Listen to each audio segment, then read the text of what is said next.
That was pretty. Oh, hi. How are you? So Sandy and I are going to have a little bit of girl talk. Yeah, We're going to talk about some things that... I've got a bunch of questions for you.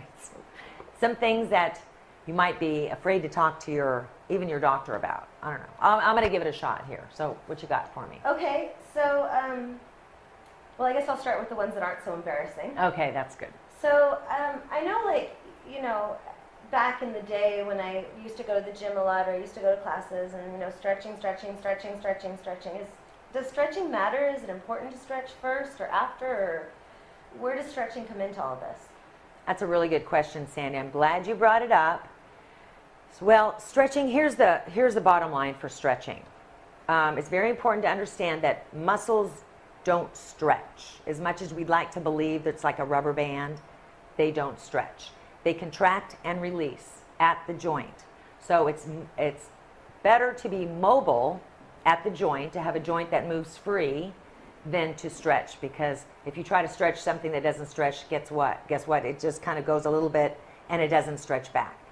Ligaments and tendons in between the joints have very little stretch at all. You can pull on them a little bit, they won't come back. So understanding to be a little bit more mobile in the joints, do joint mobility drills that we do, and not stretching and holding and reaching, because there's really no point in that. But to allow the muscle to contract and relax as you move that bone is what that muscle is supposed to do. So I don't want to like you know what everybody else is taught, that you're like pulling until you feel that pain and right. It's pointless because muscles don't stretch. It's better to move a bone at the correct joint. Okay, my leg joint is right there at my underwear line. I move my thigh from the correct place. The front part of my thigh contracts or releases depending on how I move my leg. The other part of it relaxes. So it's not about pulling and pulling and pulling and holding. It's not about that, okay? So remember, we're only as flexible as our brain allows us, because it's the brain that controls your muscles, whether they're short, long. The ligaments and tendons in the joints actually gives the feedback to the brain. So if you're not moving from the joint, the brain is not going to get the information it's required to help you move more efficiently. You need to move from the actual joint so that ligaments and all of this gets the right information to the brain, so the brain knows where you are and how far you're going, because the brain's not going to let you injure yourself. It's going to try to hold you back. Does that help? Yeah. Okay. It's you know, it's a little bit confusing because it's kind of the opposite of what everybody's saying since you were a kid, you know. Right. So it's hard to let go. Well, you look at it this way. When we were kids, I never stretched. Where did the stretching come in?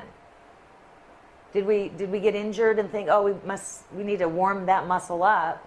You know, your muscle is the same temperature as your blood. I mean, you're 98 point, whatever your body is, 90 point, all the time. It's not like you don't have that warmth in your muscles. So it is confusing, but when you look and you focus on how the brain controls the body, it's so much more efficient and permanent than trying to work from the outside in. Make sense? So we learn to stretch somehow, somewhere in our lives we learn to stretch. Kids don't stretch before they run and play.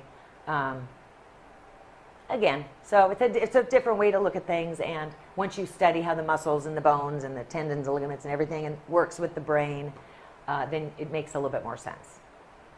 Okay? Thanks. That help? Okay, good. Okay, so give it